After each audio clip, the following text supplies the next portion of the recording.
दो शिउंजी family children anime का episode 10 की शुरुआत में हमें ओका के पास्ट का सीन दिखाया जाता है, जहां पर अपने डैड के साथ ना काफी ज्यादा टाइम स्पेंड करती है और उसको ना वो टाइम स्पेंड करने में काफी ज्यादा अच्छा भी लगता है। और इसके बाद हमें प्रेजेंट का सीन दिखाया जाता है, जहाँ पे ओका को ना अपने डैड से बात करना था। वो ना इस टाइम पे घर पे थी, बट वो ना अपने डैड से बात नहीं कर पाती और चुपचाप वहाँ से चली जाती है। और इसके बाद हमें पास्ट का सीन अगेन दिखाया जाता है और अभी हमें वो वाला सीन दिखाया जाता है जहाँ पे आराता फाइनली ऊका को ढूंढ लिया था। और ऊका ना आराता को देखने के बाद बोलती है कि आखिरकार तुम यहाँ पे कर क्या रहे हो। और इसके बाद वो ना खड़ा होने की कोशिश करती है, बट वो ना तभी अचानक से दोबारा नीचे गिर जाती है। और इसके बाद तभी आराता जाता है ऊका के पास और वो बोलता है कि तुम्हें ना मेरे पीठ पे बैठ जाना चाहिए, मतलब कि मैं तुम्हें यहाँ से लेके चलता हूँ। और ऊका बोलती है कि तुम ना मेरी फिक्र बिल्कुल भी मत करो, तुम बस मुझे रास्ता बता दो, मैं अपने आप चल लूँगी। और आराता भी बोलने लगता है कि तुम ना यहाँ पे ज़्यादा अपनी बहादुरी मत दिखाओ, चुपचाप मेरी बात सुनो। और इसके बाद ना ऊका शर्माते हुए बैठ जाती है आराता के पीठ पे और बोलती है कि मैं भारी तो नहीं हूँ ना। और फिर अपने आप भी आंसर दे देती है कि नहीं, मुझे नहीं लगता कि मैं भारी होंगी। और आराता बोलता है कि हाँ, तुम तो बहुत हल्की हो। और डैड को भी मुझे लगता है कि यही वाली फीलिंग आई होगी जब उन्होंने मदर को उठाया होगा। तो और इसके बाद ना आराता रास्ते में चलने लगता है। और भाई रास्ता ना काफ़ी ज़्यादा बेकार था, मतलब कि मौसम एक काफ़ी ज़्यादा ख़राब था और ऊपर से बारिश भी हो रही थी। और साथ ही ऊका भी सोच रही होती है कि आखिरकार मैं किस सिचुएशन में फंस गई। और उस टाइम पे आराता अपने मन में केवल यही सोच रहा था कि चलो फाइनली मुझे ऊका तो मिल गई ना। और वो बोलता है कि मैं ना काफ़ी जल्दी थक गया हूँ और मुझे लगता है कि अब मुझे अपना वर्कआउट रूटीन ना चेंज कर देना चाहिए। और तभी अचानक से ना काफ़ी स्पीड में बारिश आने लगती है और आराता सोचता है कि भाई सारी मुसीबत आज ही आनी थी क्या। और इसके बाद ना ऊका भी बताने लगती है कि आखिरकार वो माउंट फूजी पे क्यों आई थी। वो बताती है कि मैंने टिकटॉक पे ना एक वीडियो देखा था जिसमें अगर माउंट फूजी का अगर मोमेंटो पकड़ के आप देखोगे ना आसमान की तरफ, तो आप ना अपनी फैमिली से बात कर पाओगे, मतलब कि एक तरह से मिल पाओगे। और मुझे ना मदर से मिलना था और उनसे ना कुछ बात करना था, इस कारण मैं यहाँ पे आई थी। और आराता बोलता है कि क्या तुम मुझसे मिली, और शायद मदर के ना हम सगे बच्चे नहीं हैं, इस कारण वो मुझे नहीं लगता कि हमसे मिलने के लिए आएंगी। और ऊका भी ना काफ़ी ज़्यादा रोने लगती है और बोलती है कि हाँ, तुमने सही कहा। और वो बताने लगती है कि मैं ना इस चीज़ के बारे में ना किसी से भी बात नहीं कर सकती, मतलब कि डैड के साथ अगर मैं कुछ बात करूँ और डैड फिर से मुझे कुछ बता दे अलग बात है, जैसे कि इतने साल तक हमसे इतनी बड़ी सच्चाई छिपा के रखा उन्होंने, और मैं इसके बारे में अपने दोस्तों से भी बात नहीं कर सकती। और मुझे तो ऐसा लगता है कि मुझे ना अभी स्कूल भी नहीं जाना चाहिए। और आराता बोलने लगता है कि मेरे लिए कुछ नहीं बदला, मतलब कि तुम लोग मेरे ब्लड वाले भाई बहन नहीं हो, बट उसके बाद भी मैं तुम्हें अपना ब्रदर सिस्टर मानता हूँ। और ऊका बोलने लगती है कि बट मेरे लिए काफ़ी ज़्यादा चेंज हो गया जब से मुझे पता लगा है कि हम लोग भाई बहन नहीं हैं, तब से मुझे काफ़ी ज़्यादा अजीब सा फील होता है। और ऊका इसके बाद बोलने लगती है कि तुम्हें कैसे पता चला कि आखिरकार मैं वहाँ पे हूँ, मतलब कि तुमने कैसे ढूंढ लिया मुझे। बट इसके बाद तभी आराता बोलने लगता है कि हाँ, मुझे पता है कि अब तुम पहले जैसे नहीं रह सकती, और ये सच बताऊँ तो काफ़ी गलत बात है, बट मैं ना तुम्हें अभी भी अपनी छोटी बहन ही समझता हूँ। और तुम्हें लगता होगा कि हम रियल भाई बहन नहीं हैं, बट मैं तो तुम्हें मानता हूँ। और अगर मैं तुम्हें मानता हूँ तो मैं तुम्हें यहाँ पे बचाने के लिए आऊँगा, और अगर ये गलत है तो तुम मुझे बताओ, और तुम चाहे कहीं पे भी किसी भी मुसीबत में रहो, मैं वहाँ पे तुम्हें बचाने के लिए आऊँगा। और अगर तुम्हें कोई चोट भी लगेगा ना, तो उसका दर्द भी ना मैं अपने ऊपर लेने के लिए तैयार हूँ। अगर तुम्हें किसी बात का बुरा लग रहा हो तो उसको मुझसे आकर शेयर करो तुम। और ये सारी बातें सुन के ना ऊका को भी काफ़ी ज़्यादा बुरा लगता है अभी। और इनके कन्वर्सेशन के बीच में ना हमें दूसरे भाई बहन भी दिखाए जाते हैं, और वो लोग भी ना काफ़ी ज़्यादा परेशान थे, मतलब कि एक तो गूगल मैप से लोकेशन नहीं पता कर पा रहे थे, और मौसम ख़राब होने के कारण ना वो लोग आराता से कॉल भी नहीं कर पा रहे थे। और इसके बाद फाइनली वो दोनों अपने होटल में जाते हैं और उसके पैर पे पट्टी लगा दिया जाता है, ऊका के पैर पे।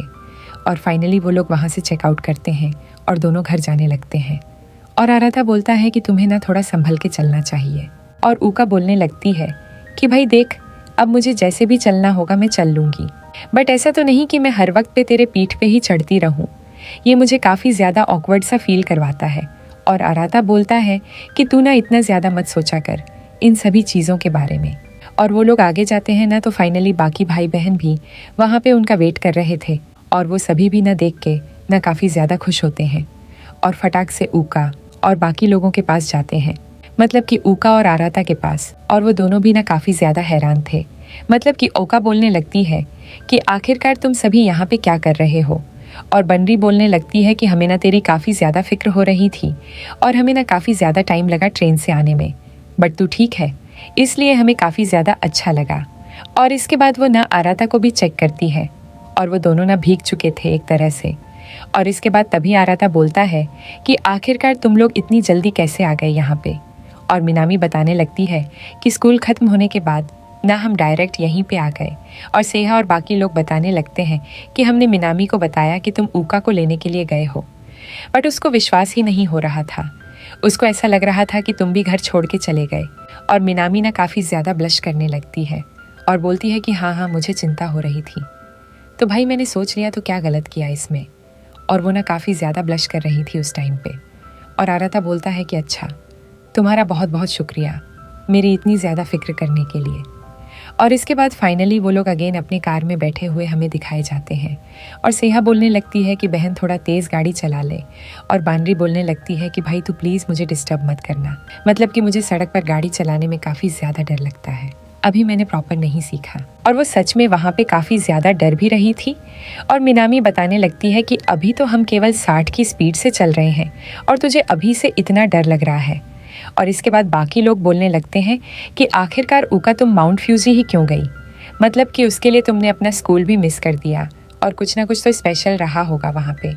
और इसके बाद ऊका बताने लगती है कि मुझे ना वो लोकेशन देखना था जहाँ पे मदर और फादर पहली बार मिले थे, बस और कुछ नहीं। अर्जुन भी बोलता है कि हाँ, तुमने ये तो एकदम सही बोला। और इसके बाद बाकी लोग बोलने लगते हैं कि तुम्हें ना ऐसी हरकतें नहीं करनी चाहिए, मतलब कि हमें तुम्हारी काफ़ी ज़्यादा फिक्र होने लगी थी। और बाकी बहनें बोलने लगती हैं कि बनरी बस तू गाड़ी पे ध्यान दे, मतलब कि तू बातचीत बिल्कुल भी मत कर।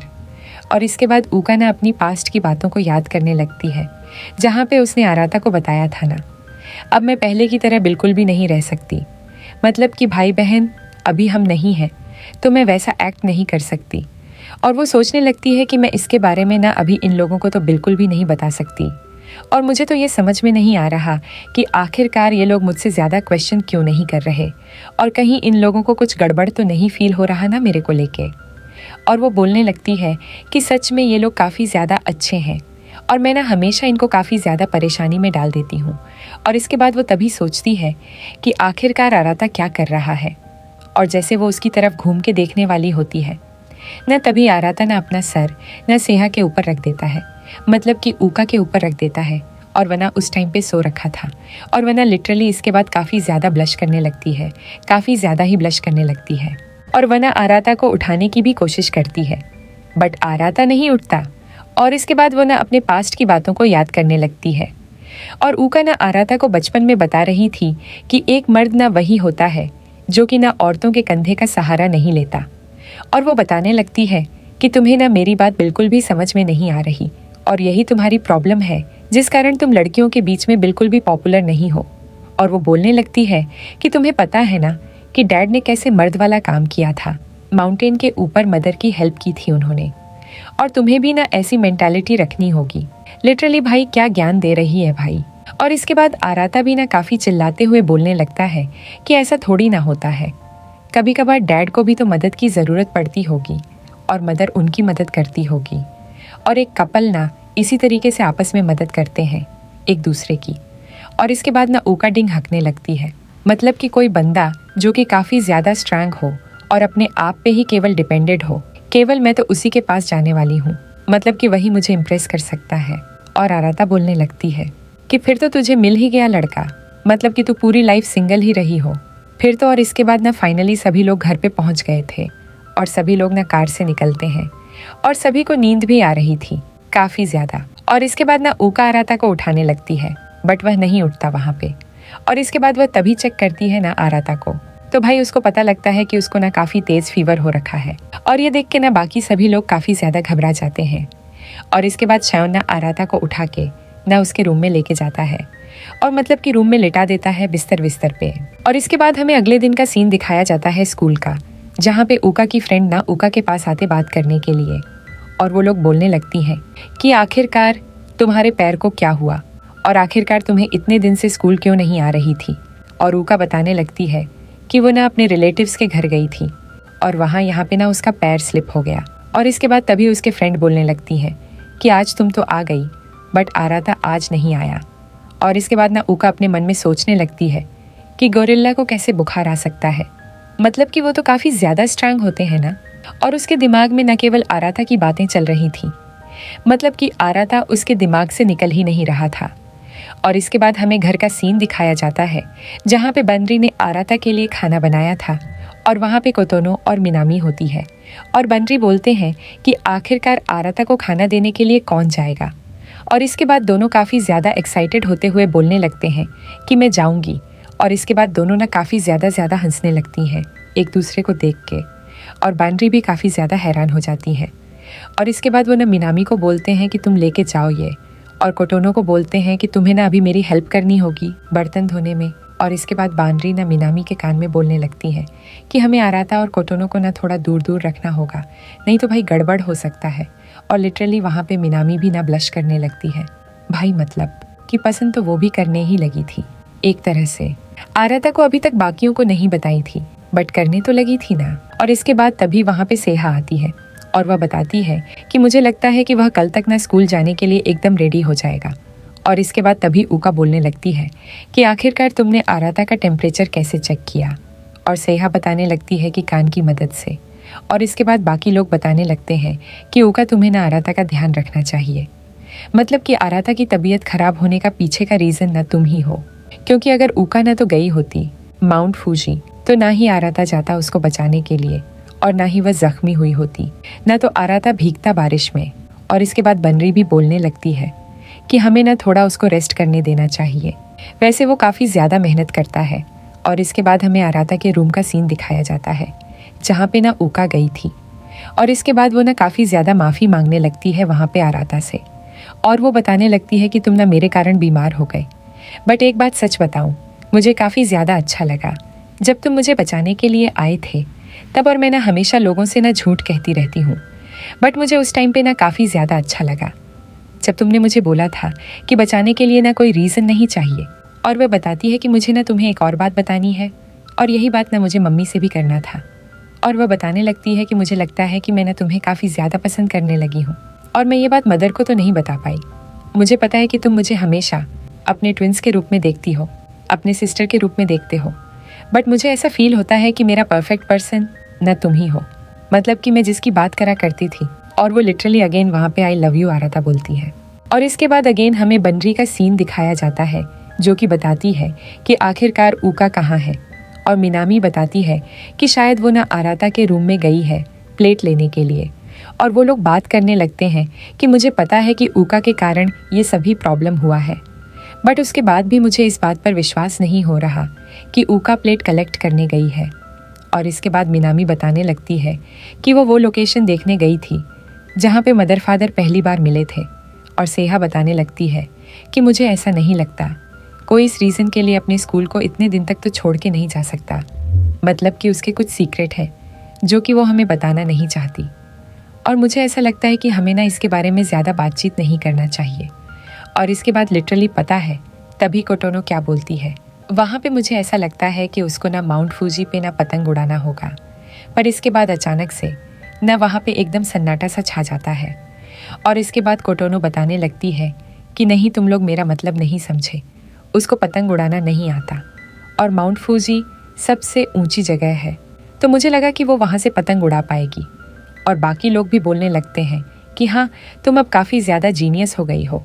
और इसके बाद हमें आराता के रूम का सीन दिखाया जाता है और वहाँ पे लिटरली भाई आराता और ऊका किस कर रहे थे एक दूसरे को, मतलब कि ऊका कर रही थी, आराता तो बेहोश था उस टाइम पे। और इसके बाद ऊका ना वहाँ पे सभी चीज़ के लिए माफ़ी मांगती है और वहाँ से जाने लगती है। और इसके बाद तभी हमें पता लगता है कि लिटरली भाई वहाँ पे आराता सो नहीं रखा था, बल्कि वह जगा हुआ था और उसकी हालत काफ़ी ज़्यादा ख़राब थी। और वो सोच रहा था कि भाई आखिरकार अभी हुआ क्या। और इसी के साथ ये एपिसोड यहीं ख़त्म होता है। अगर आपको इसका नेक्स्ट एपिसोड चाहिए तो चैनल को सब्सक्राइब करके रखो, क्योंकि मैं इसका नेक्स्ट एपिसोड कल ही अपलोड कर दूंगी। तो मिलते हैं कल के न्यू वीडियो के साथ। Bye bye.